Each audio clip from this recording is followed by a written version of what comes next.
사도신경으로 신앙을 고백합니다.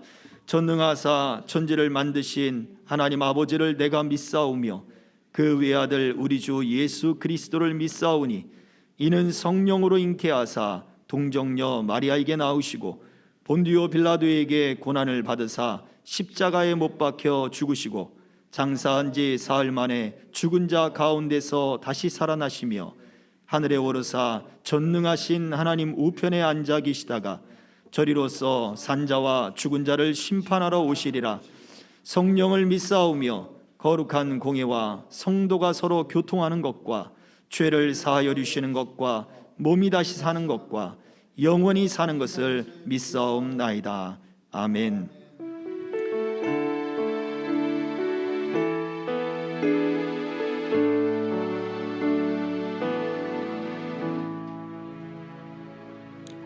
하나님의 말씀은 마태복음 15장 21절로 28절입니다. 예수께서 거기서 나가사 두로와 시돈 지방으로 들어가시니 가나안 여자 하나가 그 지경에서 나와서 소리질러 이르되 주 다윗의 자손이여 나를 불쌍히 여기소서 내 딸이 흉악하게 귀신 들렸나이다 하되 예수는 한 말씀도 대답하지 아니하시니 제자들이 와서 청하여 말하되 그 여자가 우리 뒤에서 소리를 지르오니 그를 보내소서. 예수께서 대답하여 이르시되 나는 이스라엘 집에 잃어버린 양 외에는 다른 데로 보내심을 받지 아니하였노라 하시니 여자가 와서 예수께 절하며 이르되 주여 저를 도우소서. 대답하여 이르시되 자녀의 떡을 취하여 개들에게 던짐이 마땅하지 아니하니라. 여자가 이르되 주여 올소이다마는 개들도 제 주인의 상에서 떨어지는 부스러기를 먹나이다 하니 이에 예수께서 대답하여 이르시되 여자여 내 믿음이 크도다 내 소원대로 되리라 하시니 그때로부터 그의 딸이 나으니라. 아멘. 오늘 함께 은혜를 나눌 제목은 끝까지 믿을 수 있는가 라는 제목입니다.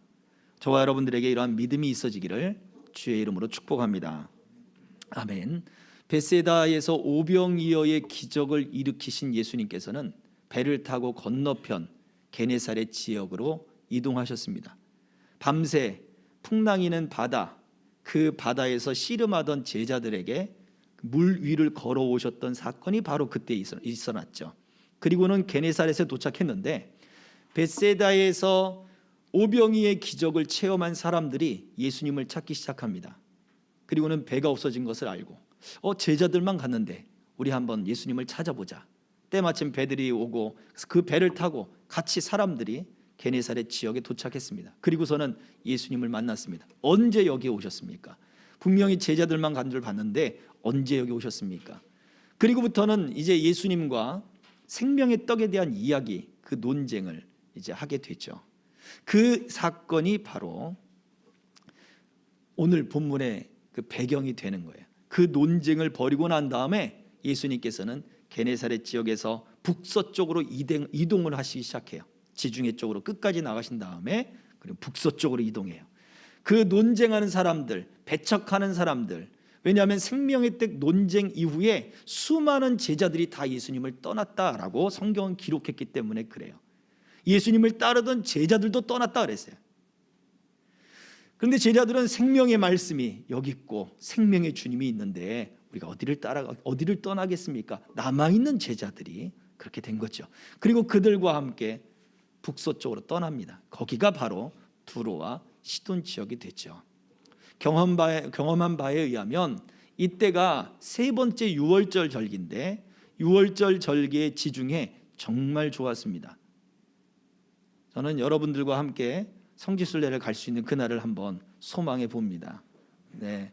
근데 그때 정말 그 날씨가 6월절 즈음이었거든요. 굉장히 좋더라고요, 지중해가. 거기에서 빨리 다른 데로 이동을 해야 되는데 가고 싶지 않은 거예요. 그냥 저녁 때까지 그냥 쭉 죽치고 앉아서 노을도 보고 사진도 찍고 시원한 바닷바람에 정말 좋았습니다. 그러니까 우리가 생각하는 휴양지와 비슷한 것이죠. 그러면 예수님은 왜 두로와 시돈 지역 그 지중해로 갔냐 이거예요. 배척하고 밀어내고 믿지 않고 논쟁하는 사람들이 싫어서 여행을 떠났을까요? 그곳에 가서 예수님은 쉬고 싶으셨을까요? 마가복음 7장에 병행하는 말씀 속에서는 예수님이 한 집에 들어가셨어요. 거기에서 조용히 계시고 싶었다라고 성경은 기록하고 있는데, 그러다 보니까 조용히 계시고 싶었음에도 불구하고 예수님이 알려졌어요. 조용히 계실 수가 없는 거예요. 당시에 예수님의 인기는, 예수님의 소문은 이스라엘에 국한되지 않은 거예요. 두로와 시돈, 이 수리아 지역, 페니키아 지역, 그 지역에까지 예수님의 소문과 예수님의 그 어떤 능력들의 경험들이 전파되고 전달되어진 거예요. 그러다 보니 예수님은 가만히 있어도 다 드러날 수밖에 없어요. 자, 만약 정말 예수님이 아무도 모르게 예수님이 쉬고 싶어서, 머리를 식히고 싶고 상처받은 마음을 치료받고 싶어서 예수님이 그곳에 가셨는가? 성경에 예수님은 그 발걸음이 하나도 그냥 하신 것이 없습니다. 예수님이 가신 모든 곳에는 말씀들과 연결되어 있고 하나님의 그 계획들 속에 다 있는 거예요. 자, 두로와 시돈 이 지방이 옛날에는 사르밧이라고 하는 지역입니다. 헬라어로는 사렙다라고 하는 곳이죠. 그 사르밧 지역에 구약시대에 누가 등장합니까? 엘리야가 도망가서, 그 가뭄 때에 도망가서 거주했던 곳이 바로 그 지역입니다. 사르밧의 한 과부가 그곳에서 엘리야를 공개하고 아들을 얻고 그 사건이 있었죠. 자, 여기에서 또 어떤 일이 있었습니까? 그 아들이 죽음을 당하게 되죠. 갑작스럽게 질병을 얻어서 죽음의 공포가, 그리고 실제적으로 죽음이 그 아들에게 찾아왔습니다. 그때 엘리야를 통하여 그 아들에게 무엇이 일어났습니까? 생명이 일어났어요. 부활의 사건이 있었어요. 이 사르밧이라고 하는 이 지역은 바로 부활의 장소요, 생명의 장소입니다. 성경 요한복음 11장 25절과 26절에서는 바로 이 생명의 장소에서 예수님이 어떠한 분이신가에 대한 부분을 이야기를 해주고 있어요. 같이 읽어볼까요? 시작. 예수께서 이르시되 나는 부활이요 생명이니 나를 믿는 자는 죽어도 살겠고 무릇 살아서 나를 믿는 자는 영원히 죽지 아니하리니 이것을 내가 믿느냐. 아멘. 예수님은 부활의 주인이요 생명의 주인이십니다. 부활이요 생명이신 예수님이 부활과 생명의 장소에 찾아가셔서 거기에서 내가 부활이요 생명이라고 하는 것을 선포하시는 것과 같은 거예요. 예수님의 발걸음은 생명의 장소로 갔고 부활의 장소로 갔어요. 그냥 그 먼 곳까지 휴양차 간 것이 아니고, 사람이 싫어서 그곳을 떠나간 것이 아니고, 생명과 부활의 되신 그 주님이 생명과 부활의 장소였던 그곳으로 가셔서 내가 부활이요 생명이라고 하는 것을 선포하는 것과 같았습니다. 말씀 속에서 이것을 보여주는 거예요. 예수님의 그 행적 속에서 보여주는 거예요. 그 예수님이 어떻게 하셨습니까? 가장 또 그 사르밧이라고 하는 그 지역, 페니키아 그 지역, 두로와 시돈이라고 하는 그 지역은 엘리야 시대의 우상이 가장 깊었던 지역입니다. 특히 어떤 우상이요? 바알 신앙. 바알 사상이 바로 그 두로의 왕으로부터 들어온 거예요. 그 왕의 딸이 이세벨이고, 이세벨이 결혼한 북쪽 이스라엘의 왕이 아합 왕이고, 그 아합 시대에 활동했던 선지자가 바로 엘리야입니다. 가장 이스라엘을 가장 파멸에 이르게 하고 가장 파괴했던 우상의 핵심 지역이 바로 그 지역이죠. 바로 그곳에서 예수님은 생명의 주요, 부활의 주요, 주인이라는 게 뭐예요? 우상, 바알이라고 하는 그러한 가장 그들이 섬기던 주인 아니야. 그 주인은 진짜 주인이 아니야. 너희의 주인은 바로 나야. 생명의 주인, 부활의 주인, 하나님의 언약의 약속의 주인으로 온 바로 내가 바로 그 너희들의 주인이야 라고 하는 것을 선포하시는 것이었습니다. 오늘날 이 시대에 우리의 진정한 주인은 누구입니까? 예수님이 이처럼 생명의 주인으로, 부활의 주인으로 그 그 두로와 시돈 땅을 밟으시며 그곳에서 오늘도 마찬가지로 우상과 그리고 우리가 헛된 주인들을 섬기는 그러한 삶 속에 예수님은 그 땅에 찾아오셔서 내가 진정한 주인이야 라고 하는 것을 선포하는 것과 같습니다. 오늘 본문에서 예수님이 그 땅에 찾아갔는데 누가 있었습니까? 한 여인이 있었죠. 가나안 여인이 있습니다. 이 여인은 수로보닉의 여인이라고 이야기를 하고 있죠. 수리아 지역, 그 다음에 페니키아, 베니게 이 지역의 여인이다. 수리아 지역의 베니게, 그래서 수로보니게라고 이야기를 하는 거예요. 이 여인은 온전히 가나안 땅, 그 바로 두로, 수리아, 페니키아 그 지역 사람이에요. 이스라엘과는 전혀 관계없는 사람이에요. 완전한 이방인이란 얘기예요. 이 이방인 여인이 바로 그 자리에 있었습니다. 아까 잠깐 띄웠습니다만 마가복음 7장 24절에 예수님이 한 집에 들어가셨는데 아무도 모르게 하시려 했지만 숨길 수 없었다는 이야기는 무엇입니까? 수없는 사람들, 예수님에 관한 소문을 들었으니 그 예수가 우리 땅에 오셨다, 그럼 병자들을 데리고 왔을 것이고, 또 귀신에 사로잡힌 사람들을 데리고 왔을 것이고, 어떤 이들은 구경 삼아 왔을 것이고, 어떤 이들은 궁금해서 왔을 것이고, 어떤 이들은 또 여러 가지 신기한 어떤 그러한 무료함을 달래기 위해서 찾아왔을 수도 있단 말이에요. 간절함으로 온 사람들, 질병으로 온 사람들, 재미삼아 온 사람들, 무료함을 달래기 위한 온 사람들, 어떤 소문이 진짜일까 의심을 품고 온 사람들, 수없는 사람들이 항상 예수님 주변에는 있었습니다. 그런데 성경에는 누구만 기록되어 있어요? 오직 이 수로보닉의 여인, 이 여인만 기록이 되어 있습니다.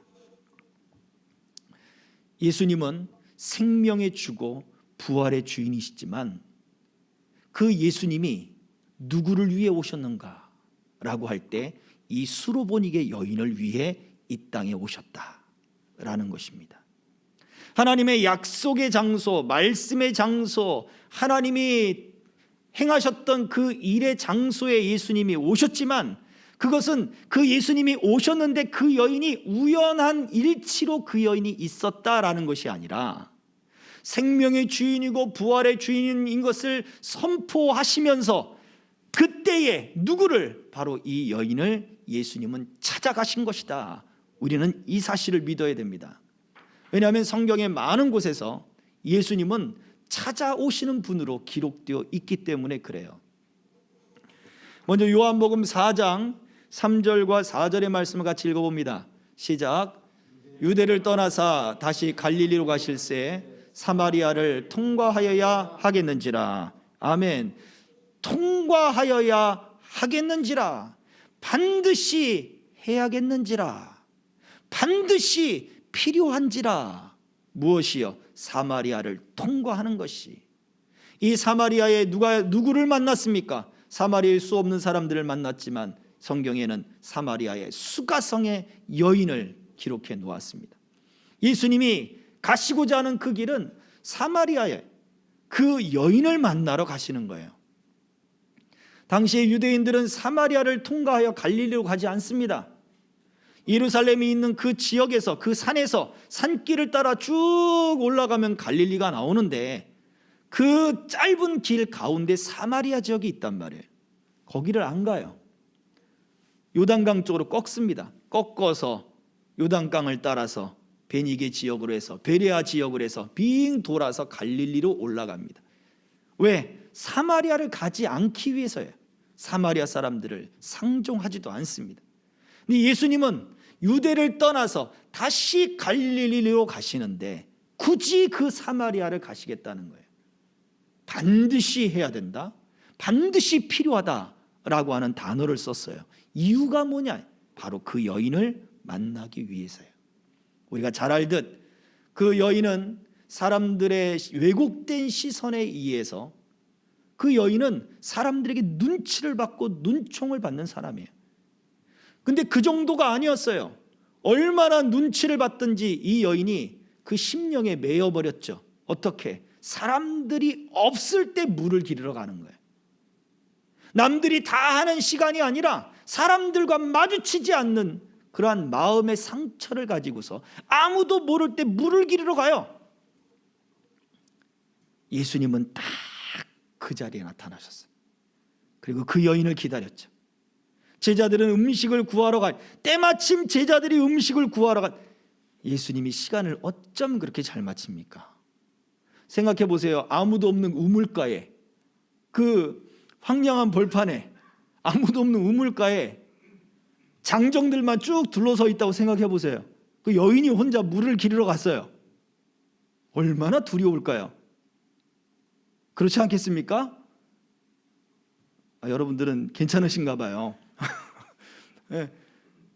안 가요. 저 같으면 거길 어떻게 가요? 같은 남자가 뭐더라도 그냥 터번 둘러쓴 사람들이 주르륵 그 우물가에 있다고 생각을 해보세요. 근데 때마침 제자들이 싹 사라지고 예수님 혼자 딱 앉아, 인자하고 온화한 얼굴을 가지신 한 사람이 거기에 딱 앉아 있는 거예요. 안심이 되는 거죠. 그러니 물길로 가는 거예요. 예수님은 정말 때를 맞춰 그 여인을 찾아가 주셨어요. 그 여인에게 무엇이 있었습니까? 왜곡된 시선으로 사람들에게 매여 있었죠. 육체적으로 지난주에 얘기했던 18년 동안 꼬부라져서 조금도 몸을 펴지 못하던 여인은 사단에게 매여서 그 육체가 매인 상태였지만, 이 여인은 무엇이었습니까? 육체가 아니라 정신적으로 사람들의 시선으로 조금도 길을 펴지 못하고 그 동네에서 사람들의 눈에 비칠까 쪼그라들고 조금도 몸을 펴지 못하는 그런 상태에 있는 바로 그런 여인이었습니다. 예수님이 그 여인을 찾아가 만져주시고 만나주시고 참 예배가 무엇인지 알려주시고 하나님이 찾는 사람들이 누군가에 대해서 알려주셨어요. 사마리아 사람들이 이스라엘 유대인들로부터 멸시를 받고 그 멸시로 인해서 조금 더 길을 펴지 못하는 것처럼 이 여인은 동네 사람들로부터 그렇게 길을 펴지 못할 때 예수님이 찾아주시고 그 마음에 묶인 것을 풀어주고 그리고 그 여인에게 기쁨을 주고 소망을 주었단 말이죠. 또요, 엠마오로 가는 두 제자에게도 예수님이 찾아와 주셨습니다. 성경은 기록하고 있죠. 누가복음 24장 15절입니다. 다 같이 읽습니다. 시작.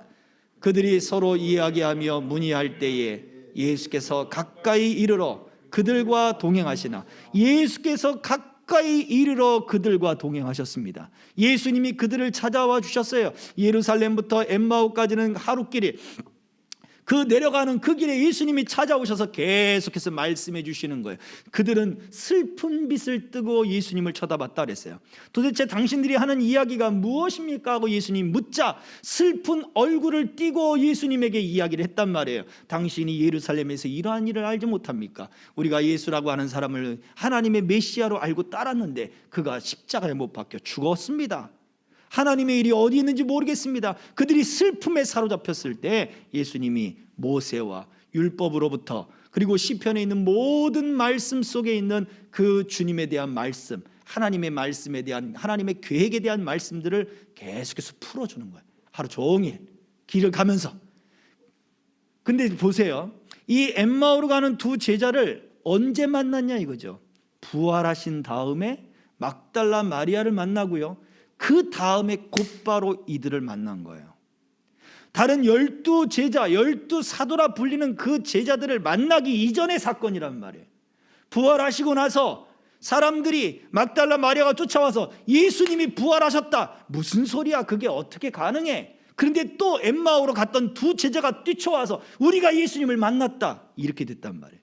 그때 예수님이 제자들 앞에 다 나타나셔서 봐라, 나는 영이 아니다. 너희에게 먹을 것이 있느냐? 이때 사건이란 말이에요. 그러면 언제? 바로 예수님이 부활하시고 나서 곧 이 두 제자를 만나러 가신 거예요. 생각해 보세요. 얼마나 감격스러운 일이에요. 막달라 마리아 다음에 그 다음에 만나셨단 말이에요. 다른 제자들을 만나기도 전에 슬픔과 그 아픔이 있는 제자들을 먼저 찾아가셔서 말씀으로, 그리고 그들을 따뜻한 위로의 말로, 그래서 그들 마음에 온기가 살아나게 해요. 우리 가슴이 뜨거워지지 않더냐라고 했잖아요. 그들의 마음에 온기가 살아나게 하는 거예요. 그들의 믿음에 뜨거움이 일어나게 만들어 주셨어요. 예수님이 하시는 일은 결코 허투루 하는 것이 없습니다.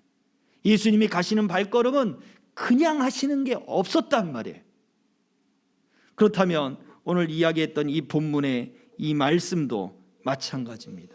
이 여인에게 오신 것은 때마침 이 여인이 그 자리에 있었던 것이 아니라 예수님이 생명의 주요 부활의 주인이신 그 예수님이 생명과 부활의 장소에 찾아가신 이유는 바로 그 생명이 필요한 그 가나안 여인을 만나기 위해서였다라는 것입니다. 오늘 이 말씀이 저와 여러분들에게도 찾아오시는 주님이시라는 것을 기억하셔야 돼요. 오늘 저와 여러분들이 이 자리에 내가 앉아 있는 것 같죠? 내가 온 것 같죠? 아니라는 얘기예요. 주님이 우리를 찾아오셨다는 사실을 믿어야 합니다. 우리가 코로나 시대에 교회가 개척이 돼서 지금은 작은 교회입니다. 그리고 소수의 사람이 우리 예배를 드리지만 내가 한 것 같죠? 아니라고요. 주님이 하셨다는 사실을 우리는 믿고 기대해야 되는 것입니다. 주님이 우리에게 찾아오신 거예요. 그래서 우리 마음에 감동을 주고 그리고 우리가 이 자리에 앉아 있을 수 있도록 주께서 이끄신 거예요. 이것을 기억해야 돼요. 하나님이 나를 부르셨구나. 하나님이 나를 불러서 지금 이 자리에 세워주셨구나. 하나님이 나를 불러서 지금 이 자리에 있게 하는구나. 우리는 이 믿음이 싹 터야 돼요. 내가 했다, 내가 필요해서 이 자리에 왔다, 내가 검색해보고 왔다, 아니면 내가 원해서 왔다. 그렇게 되면 그것은 내 힘과 내 능력으로 한 것밖에 되지 않습니다. 성경은 주님이 찾아오신 거예요. 우리 마음을 열어주신 것이고 우리의 생각을 넣어주신 것이고 우리가 주님의 계획과 뜻 가운데 이 자리에 있다는 것을 알려주신 것이에요. 예레미야 29장 11절과 13절은 우리에게 이렇게 말씀을 합니다. 다 함께 읽겠습니다. 시작. 여호와의 말씀이니라. 너희를 향한 나의 생각을 내가 아나니 평안이요 재앙이 아니니라. 너희에게 미래와 희망을 주는 것이니라. 너희가 내게 부르짖으며 내게 와서 기도하면 내가 너희들의 기도를 들을 것이요 너희가 온 마음으로 나를 구하면 나를 찾을 것이요 나를 만나리라. 아멘. 하나님은 우리에게 희망과 그리고 미래와 소망을 주길 원하셔요. 생명의 주요 부활의 주님은 바로 그렇기 위해서 우리에게 오셨어요. 그래서 우리에게 무엇을 말합니까? 내게 부르짖어라. 내게 와서 기도해라. 나를 구해라. 나를 찾으라. 그러면 나를 만날 것이고 응답받을 것이고 내가 너에게 주는 생명과 평안과 미래가 있게 될 것이다 라고 말씀을 하셨습니다. 그래서 이 여인을 이 여인의 이야기를 잘 알잖아요. 이 여인을 예수님은 개라고 표현을 했어요. 개들이라고 표현했어요. 그런데도 여인은 맞습니다. 그러나 개들도 주인의 상에서 떨어지는 부스러기를 먹나이다 하면서 예수님께 고침을 받는, 그리고 오늘 이야기의 주인공이 되었단 말이죠. 우리 주님이 특별한 계획이 있고 이 여인을 만나기 위해서 찾아오셨는데, 그렇다면 이 여인은 어떻게 믿을 수 있었는가? 어떻게 믿었는가? 어떻게 끝까지 믿었는가? 첫 번째, 이 여인은 하나님의 약속을 자신의 것으로 믿고 기도했습니다. 하나님의 약속을 자신의 것으로 믿었습니다. 본문의 말씀의 22절을 다시 한번 보도록 하겠습니다. 마태복음 15장 22절, 다 같이. 가나안 여자 하나가 그 지경에서 나와서 소리질러 이르되 주 다윗의 자손이여 나를 불쌍히 여기소서. 내 딸이 흉악하게 귀신 들렸나이다 하되, 보세요, 주 다윗의 자손이여 라고 외쳤습니다. 다윗의 자손이여. 다윗의 자손이 무엇입니까? 유대인이여 라고 하는 뜻인가요? 아니에요. 메시아가 다윗의 후손으로 올 것이다 라고 하는 하나님의 언약의 말씀들, 그 기록의 말씀을 이야기하는 거예요. 그러면 이 여인은 지금 가나안 여인인데 무엇을 외치는 거예요? 예수님은 하나님이 약속한, 하나님이 보내시기로 약속한 바로 그 메시아입니다 라고 외치는 거예요. 누가? 이방 여자가. 유대인 여자도 아니고 유대 문화를 아는 여자도 아닌데 이 여자가 외칩니다. 하나님의 메시아여, 하나님의 약속된 사람이여, 그 말씀에 약속된 사람이여 라고 외치는 거죠. 근데 그 앞에 뭐가 붙었습니까? 주 다윗의 자손이여. 하나님의 언약이, 하나님의 메시아가 바로 나의 주인입니다. 나는 우리 지역에서 섬기는 그 바알이 주가 아니라 우상의 도시인 이 두로와 시돈, 이 수리와 이 페니키아, 이곳에서 강했던 그 우상들이 내 주인이 아니라 나는 이방 여자이고 나는 가나안 여인이지만 하나님의 약속, 하나님의 메시아, 하나님이 전하기로 주셨던 그 메시아, 하나님의 말씀에서 이야기하고 있는 구원자가 나의 주인입니다 라고 외치는 거예요. 놀랍지 않습니까? 누가 생각이 났습니까? 저는 룻이 생각이 납니다. 룻, 나오미의 며느리 룻. 그 룻이 이렇게 이야기를 했죠.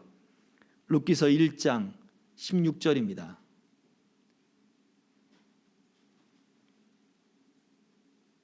룻기서 1장 16절. 다 같이 어머니께서 가시는 곳에 나도 가고 어머니께서 머무시는 곳에서 나도 머물겠나이다. 어머니의 백성이 나의 백성이 되고 어머니의 하나님이 나의 하나님이 되시리니. 아멘. 모압 여자입니다. 그 모압 여자가 어머니, 그 시어머니 때문에 믿음을 갖게 되는 거예요. 그리고는 그 어머니를 섬기는 그 마음으로 뭐라고 고백해요? 어머니의 하나님이 나의 하나님이 될 것입니다. 이 룻이 다윗의 계보에 올라가는 거예요. 과연 성경의 하나님이 나의 하나님인가? 성경의 하나님은 누가 어떤 하나님입니까? 말씀의 하나님이요, 약속의 하나님이요, 언약의 하나님이 내 하나님이냐? 우리가 예수 그리스도를 믿는다, 하나님의 약속, 하나님의 말씀 속에 있는 그 예수 그리스도를 나의 하나님으로 믿고 섬기는 거예요. 여러분의 믿음의 근거는 어디에 있습니까? 경험입니까? 체험입니까? 여러분의 감정입니까? 아니면 논리적인 사고입니까? 아니에요. 하나님의 약속 안에 담겨 있는 예수 그리스도를 내 주인으로 섬겨요. 말씀 속에 있는 그 예수님을 내 인생의 주인으로 받아들이는 것. 우리는 말씀에 근거한 믿음을 가져야 되는 거예요. 우리의 경험도, 우리 신앙의 연륜도 그런 것이 중요한 게 아니에요. 얼마나 하나님의 약속의 말씀으로 이 가나안 여인처럼 하나님이 약속하신 그 구원자가 내 인생의 주인이십니다 라고 외치느냐, 이게 중요한 거예요. 말씀이 믿어질 때만 믿고 안 믿어질 때만 안 믿고, 이건 그럼 그게 무슨 믿음이냐고요. 내가 그러면 믿어지도록 그러면 뭔가 증거를 보여주십시오. 유대인들과 똑같지 않아요? 논리적으로 설명해 주십시오. 난 이해가 안 됩니다. 헬라인들과 똑같지 않아요? 우리는 하나님의 약속, 하나님의 말씀을 믿음으로 받아들여야 되는 거예요. 이 가나안 여인은 이방 여인입니다. 그런데 하나님의 약속을 믿음으로 받아들였습니다. 룻도 이방 여인인데 하나님을 믿음으로 받아들였습니다. 계기는 있죠. 룻은 그 시어머니로 인한 계기가 되었고, 이 가나안 여인은 예수님이 그 지역에 오셨다는 것이 계기가 되었죠. 자기 딸이 흉악히 더러운 귀신이 들렸다는 것이 계기가 되었죠. 그 계기를 삼아서 하나님의 약속을 믿음으로 받아들이셔야 돼요. 내가 이 문제가 해결되면 주 믿겠습니다. 아니에요. 먼저 하나님의 약속을 믿음으로 받아들여야 돼요. 그것이 우리의 믿음의 근거가 되는 것입니다. 이 여인은 어떻게 믿었습니까? 어떻게 끝까지 믿었습니까? 하나님의 약속을 내 것으로 받아들였다. 그 약속을 내 것으로 받아들이면 그 말씀을 붙들고 기도하게 되어 있어요. 하나님의 말씀대로 주님 내게 임하여 주옵소서. 우리가 그렇게 믿음을 가져야 되는 것입니다. 또 이 여인은 어떻게 끝까지 믿게 되었는가? 두 번째, 이 여인은 더 간절하게 도움을 구했습니다. 더 간절하게. 25절입니다. 페이지에 있어요. 함께 읽습니다. 시작. 여자가 와서 예수께 절하며 이르되 주여 저를 도우소서. 아멘. 와서 절했어요. 예수님께 와서 절했어요. 예수님께 와서 그냥 꾸벅 인사한 게 아니에요. 와서 절했다고 하는 이 말씀은 계속해서 절하고 있는 모습이에요. 이 여인은요, 오늘 우리가 본문에 읽었지만 멀리서부터 예수님께 소리 지르기 시작한 거예요. 예수님과 거리가 멀었어요. 그런데 점점 예수께로 가까이 나와요. 그 여인의 외침 소리에 예수님은 귀도 듣지 않았다가 콧방구도 끼지 않았다가 그 여인이 점점 가까우자 제자들이 이제 견딜 수가 없는 거예요. 민망한 거예요. 빨리 저 여자를 좀 돌려보내십시오. 예수님이 그 여자가 들을 만큼 거리에서 나는 이스라엘 백성들 외에는 나는 보내심을 받지 않았다, 그 이야기를 한단 말이에요. 그래야 또 여인이 더 앞으로 나왔어요.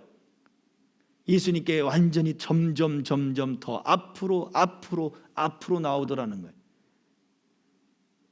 멀리서부터 예수님께 소리를 질렀는데 왜 내 이야기를 듣지 않지? 왜 나를 돌아보지도 않지? 저분은 하나님의 선지자라며 하나님의 구원자라며 왜 나를 돌아보지 않지? 내 목소리가 작은가? 다윗의 주 다윗이여, 다윗의 자손이여. 그 소리가 얼마나 더 컸겠냐고요. 점점 그렇게 주님 앞에 다가오더라는 거예요. 와서 절했다고 하는 말은 끝나지 않고 계속해서 절을 하는 거예요. 계속해서 다가오면서 계속해서 예수님을 붙들고 더 간절하게 소리 지르고 예수님이 가는 그 앞에서 엎드리고 조아리고 예수님의 길을 방해하면서, 그런 제자들이 민망해서 빨리 좀 돌려보냅시다 지금 그러고 있는 거죠. 7 귀신 들렸던 마리아가 있습니다. 그가 예수님 앞에 나와서 그 발에 향유를 뿌리고 그 머리에 향유를 붓던 사건이 있죠. 근데 그때도 보면 그 발에 입 맞추었다라고 할 때 그 입 맞추는 게 단순히 한 번 입 맞춘 게 아니란 말이에요. 예수님이 그 집에 들어올 때부터 그 앞에 조아리면서 입을 맞추는 거예요. 생각해보세요. 여러분이 지금 걸어서 저기서부터 여기까지 지금 자리에 앉으신 데까지 쭉, 거기서부터 문 열고 들어와서 자리에 앉을 때까지 누가 어떤 여인이 와가지고 자꾸 자기 발에다가, 내 발에다가 지금 키스를 한다고 생각해 보세요. 아이 좀 민망해요. 그냥 그만 됐습니다. 그러지 않겠어요?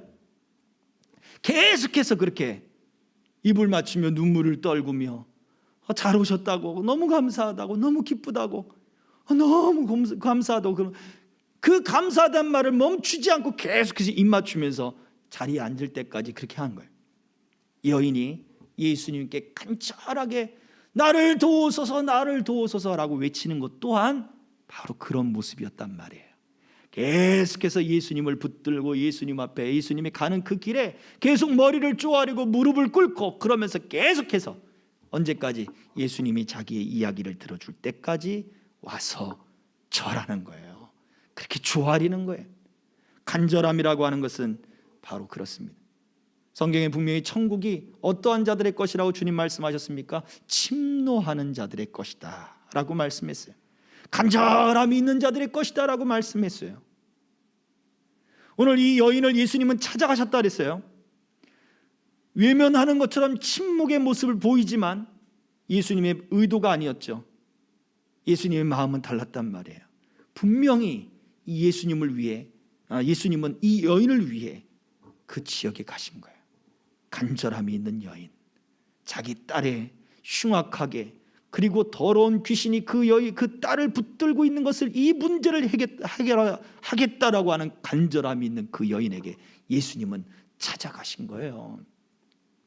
과연 우리는 이 여인처럼 그 간절함 때문에 기도를 시작했고 믿음을 시작했고 어떠한 계기로 인하여 우리가 신앙생활을 시작했다라고 할 때 과연 끝까지 더 간절함으로 주님 앞에 나아갈 수 있겠는가? 천국은 침노하는 자들의 것입니다. 우리의 인간적인 감정이 먼저 앞서는 게 아니잖아요. 주님이 먼저 찾아오셨다고요. 우리의 마음을 아시고 우리의 간절한 소망을 아시고 찾아오셨다고요. 그러면 우리가 더 그 나를 찾아오신 그 주님 앞에 또 그 주님 안으로 더욱더 들어가는, 그 교제 안으로 들어가는 믿음의 열정이 일어나야 돼요. 오셔서 오셨다 가세요. 알아서 가세요. 아셔서 알아서 계시다가 물 한 잔 드시고 가세요. 그게 무슨 교제입니까? 아무것도 아니잖아요. 교제는 그 함께 대화하고 이야기하고, 성경에서의 교제는 다윗은 시편 23편에서 이야기하기를 대적들이 찾아왔을 때 밥상을 차려서 같이 밥을 먹는 거예요. 주님이 그렇게 상을 차려주신다 그랬어요. 그러한 교제가 있는 것이 바로 그 간절함이 있는 바로 그 자리였습니다. 저와 여러분들의 간절한 믿음 가운데 하나님과의 이 교제가 있어야 될 것입니다. 반대로 하나님과의 교제가 있는 사람이라면 간절함이 있어야죠. 더 주님 안에, 더 내가 주님과 교제하겠다, 내가 더 주님을 알고 싶다, 더 큰 믿음 안에 있고 싶다, 간절함이 있어야죠. 이러한 간절함이 일어나기를 주의 이름으로 축복합니다. 세 번째, 이 여인은 어떻게 끝까지 믿게 되었는가? 주님의 말씀을 겸손하게 인정하며 믿었습니다. 겸손한 마음으로 인정하며 믿었습니다. 본문의 27절입니다. 마태복음 15, 함께 읽습니다. 시작. 여자가 이르되 주여 올소이다마는 개들도 제 주인의 상에서 떨어지는 부스러기를 먹나이다 하니. 아멘. 보세요.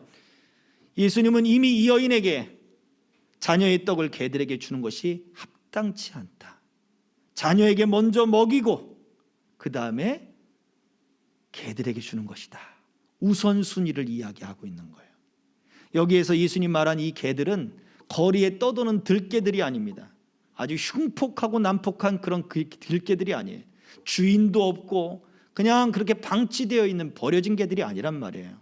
동물의 사체나 뜯어먹고 그런 개들이 아니에요. 집에서 허용된 개들이에요. 집에서 길리는 애완용 개들이란 말이에요. 그 이야기는 가족들과 함께하는 개들이죠. 목축업을 하는 그 시대의 사람들에게 그 개들은 어떨까요? 아주 유용한 가족들과 같죠. 마찬가지입니다. 이방인인 이 여인이 느끼기에 자녀들이 먼저 먹고 그리고 그 자녀들과 함께 길리우는 그 개들이, 그 집안의 가족들이 그렇게 먹는 것이다, 우선순위를 예수님이 이야기하죠. 그걸 안 거예요. 아니 뭐라고? 나한테 개라고? 나를 개보다도 못한, 역시 이방인들을 개들로 보는 유대인과 똑같구만. 이 여인이 그렇게 생각했다면 예수님의 마음을 이해하지 못했겠죠. 여인이 그 상처와 자녀로 인한 아픔 때문에 예수님이 그 말을 했을 때 그냥 감정이 예민해져 가지고 내가 당신 아니면 고칠 데가 없는 줄 알아, 그러고 돌아갔으면, 우리는 상처가 있고 아픔이 있고 여러 가지 어려움을 당하면 우리 마음이 예민해져요. 그런 말씀을 잘 받아들이질 않습니다. 이 여인은 보십시오. 맞습니다, 주님. 그러나 그 주인의 상에서 길려오는 개들도 그 상에서 떨어지는 부스러기를 먹지 않습니까? 나는 이방 여인입니다. 맞습니다. 나는 하나님의 언약의 백성이 아닙니다. 그렇지만 그 하나님의 언약이 흘러서 이방인들에게까지 그 은혜가 흘러올 줄 믿습니다. 주인이 그 개들에게 먹어봐 하고 던져주면, 그러면 그 개들이 꼬리치며 먹듯 주님, 나는 이방 여인이지만 하나님의 약속을 내가 믿나이다, 그 약속이 주인이 허락하면 내게도 임할 줄 믿습니다. 이미 말씀드렸습니다. 예수님이 두로와 시돈 지방 가기 전에 사람들은 생명의 떡을 먹었지만, 오병이의 기적을 체험했지만 생명의 떡이신 예수님을 버리고 떠나갔어요. 예수님을 배척했다 그랬어요. 근데 이방 여인인 이 여인은 그 떡 부스러기가 주인이 허락하면, 주인이 조금 떼어주면 그것을 받아먹는 은혜가 임하고, 그 은혜가 임하면 문제가 해결될 것입니다 라고 하는 어마어마한 믿음의 모습을 보이더라는 거예요. 자, 보세요. 이따가 저녁에 오후에 얘기하겠습니다만 유대인들은 끝없이 장벽을 세워요. 사람들과의 거리감을 두고 벽을 주고 상하를 구분하고 하나님의 선택받은 백성이야, 너희는 그렇지 않아. 끊임없이 장벽을 만들죠. 이 여인은 장벽을 허문 여인이 된 거예요. 그리고는 문제가 해결받고 예수님이 지금 그 생명의 부활의 땅, 생명의 땅에 오신 그 우상의 그 땅에서 생명과 부활을 선포하고 진정한 주인을 선포하는 그 땅에서 이 여인이 주인공이 됐단 말이죠. 은혜의 주인공은 바로 그렇습니다. 우리가 지금 당하고 있는 문제와 어려움의 그 시기 속에도 하나님의 은혜가 임하면 우리는 바로 그곳에 우리는 주인공이 됩니다. 은혜의 주인공이 됩니다. 믿음의 주인공이 됩니다. 저와 여러분들이 바로 그러한 믿음의 사람이 되어야 됩니다. 겸손한 사람에게 하나님이 은혜를 베풀어 주십니다. 말씀을 정리합니다. 하나님은 간절한 여인을 먼저 찾아오셨습니다. 그리고 먼저 만나 주셨습니다. 그것처럼 하나님의 약속을 자신의 것으로 믿는 사람, 그리고 그 약속을 믿고 더 간절하게 구하는 사람, 그 사람들을 주님은 찾아오십니다. 저와 여러분들에게 그래서 끝까지 믿을 수 있느냐? 우리의 믿음을 잃지 않고 하나님의 약속, 그 약속에 있는 믿음을 잃지 않고 우리가 더 간절함으로 구하면, 그리고 하나님의 말씀에 겸손하면 우리가 끝까지 하나님의 약속을 믿고 은혜의 주인공이 될 줄 믿습니다. 이 믿음의 삶을 살아가는 저와 여러분 되시기를 주의 이름으로 축복합니다. 이 시간 우리 같이 함께 찬양하고 같이 말씀을 생각하며 기도하도록 하겠습니다. 은혜라고 하는 찬양입니다.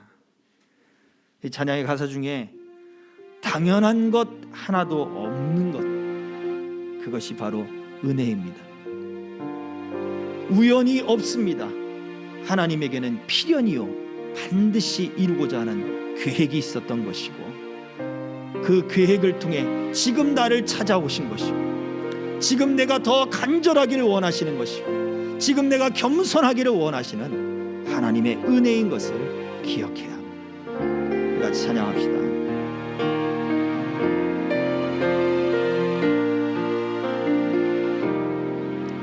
내가 누려왔던 모든 수업들이, 내가 지나왔던 모든 것간이, 내가 걸어왔던 모든 순간이 당연한 것 아니라 은혜였소. 아침에 해가 뜨고 저녁에 노을, 봄의 꽃향기와 가을의 열매, 변하는 계절의 모든 순간이 당연한 것 아니라 은혜였소. 모든 것이 은혜, 것이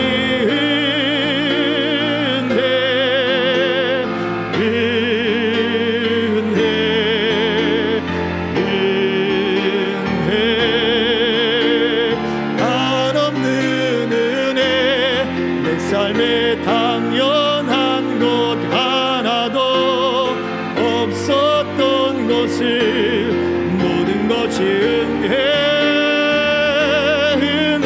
은혜였소. 내가 이 땅에 태어나 사는 것, 내가 이 땅에 태어나 사는 것, 어린아이 시절과 지금까지 숨을 쉬며 살며 꿈을 꾸는 삶, 당연한 것 내가 하나님의 자녀로 살며 내가 하나님의 자녀로 살며 오늘 찬양하고 예배하는 삶 복음을 전할 수 있는 축복이 당연한 것 아니라 은혜여서 모든 것이 은혜 모든 것이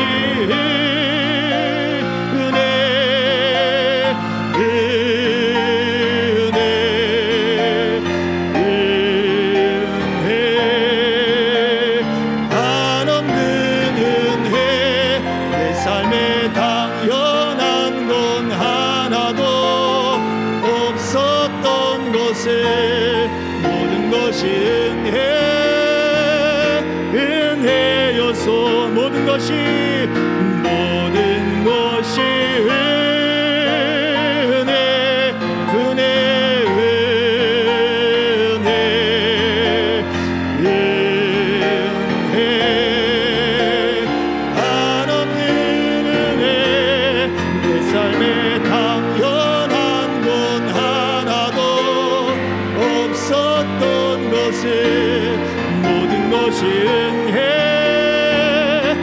은혜여서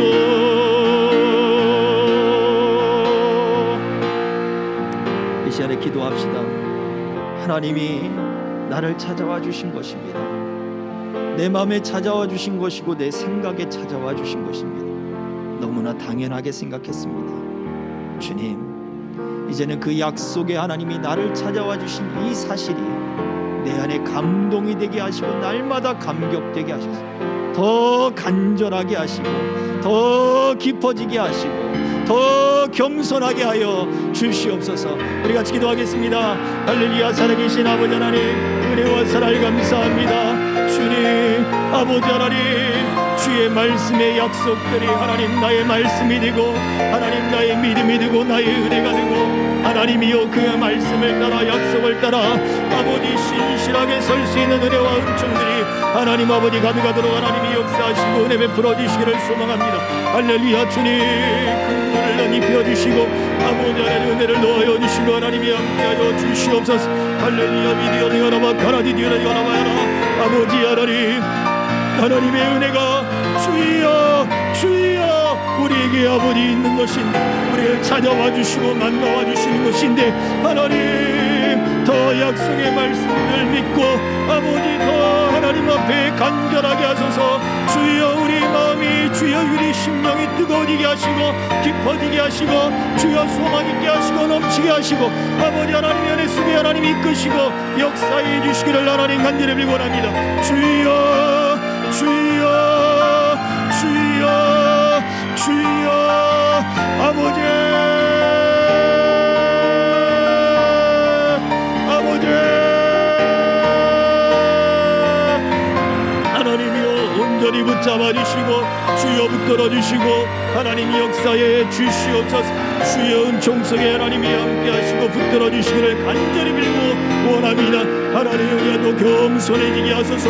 아버지 겸손한 믿음 가운데 하나님 서게 하셔서 하나님 우리도 우리의 주인공이 되게 하시고 아버지 하나님의 약속이 성취되는 주인공이 되게 하시고 주여 우리 삶을 통하여 하나님의 말씀이 역사하는 아버지 주인공이 다 되게 하여 주시옵소서. 끝까지 믿는 아버지 믿음의 역사가 우리의 삶을 믿고 우리 믿음을 붙들게 하여 주시옵소서. 예수님의 이름으로 기도하옵나이다. 아멘. 내가 하나님의 자녀로 살며 내가 하나님의 자녀로 살며 오늘 찬양하고 예배하는 삶 오늘 찬양하고 예배하는 삶 복음을 전할 수 있는 축복이 당연한 것 아니라 은혜여서 모든 것이 은혜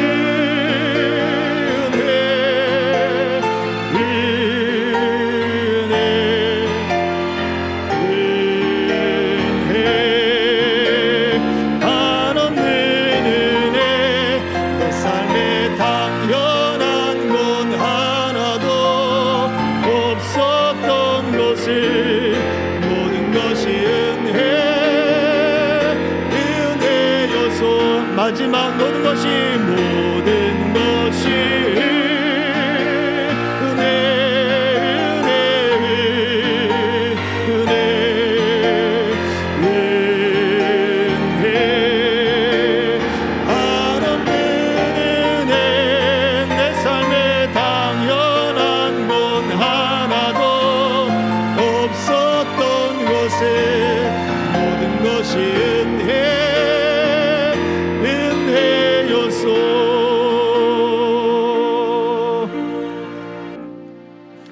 하나님, 그 은혜에 감사합니다. 우리를 찾아와 주셨기에 오늘 우리가 그 은혜 가운데 살 수 있었습니다. 주님, 오늘 약속의 말씀들을 날마다 내게 찾아오신 그 약속의 말씀들을 내 말씀으로 받아들이고 인정하고 굳게 붙잡고 더 간절한 믿음을 갖게 하여 주옵소서. 더 겸손한 믿음을 얻게 하여 주옵소서. 더 주님 앞에 들어가고 교제하는 그 믿음을 끝까지 갖게 하여 주옵소서. 수로보니게 여인을 찾아오신 주님, 나를 찾아오신 줄 믿습니다. 하나님이 여인이 가진 믿음이 나의 믿음이 되게 하여 주시고 믿음을 경험하는 풍성한 삶을 살게 하여 주옵소서. 사랑하는 주의 성도들이 각종 예물로 드렸습니다. 11조 감사의 헌금과 또 아버지의 헌신과 헌물의 예물들, 작정하여 드린 예물, 주일 예물, 그리고 온라인에 드린 그 손길들까지 하나님이 기억하여 주어서 하나님이 기억하여 주시옵소서. 아버지 하나님, 그 손이 행하는 것마다 복을 얻게 하여 주시고 사업과 기업을 다스리는 경영의 능력을 더하여 주시고 아버지 물질을 다스리는 능력을 더하여 주시고 11조가 늘어나는 복을 받게 하여 주시고 윤택해지게 하시고 풍성해지게 하시고 마르지 않게 하시고 사시사철 열매를 맺는 물가의 심기운 나무처럼 되게 하여 주시사 하나님의 선한 영향력들을 끼치는 하나님 이 땅의 삶이 되게 하여 주옵소서. 교회를 통하여 하나님의 영광을 드러내 주시고 하나님의 역사를 이루게 하시고 교회가 더욱더 손을 벌려 하나님의 은혜를 더욱더 많이 나눌 수 있는 아버지 그러한 우리 은총이 가득한 교회 되게 하여 주시옵소서. 감사를 드리며 예수 그리스도의 이름으로 축복하며 기도하옵나이다. 아멘. 지금은 하나님의 그 은혜로 인하여 우리를 찾아오신 생명의 주요 부활의 주 되신 우리 주 예수 그리스도의 은혜와 아버지 하나님의 크신 사랑과 성령님의 교통, 감화, 인도, 보호하심이 그 약속을 믿고 더 간절하며 더 겸손하며 끝까지 믿음을 소유하는 믿음의 삶을 살아가기를 원하는 남녀종들 머리 위에 저들의 가정과 생업과 직업과 학업과 이 나라 이민족 위에 우리 교회 위에 선교사님들 위에 이제로부터 영원토록 항상 함께 있을지어다. 아멘.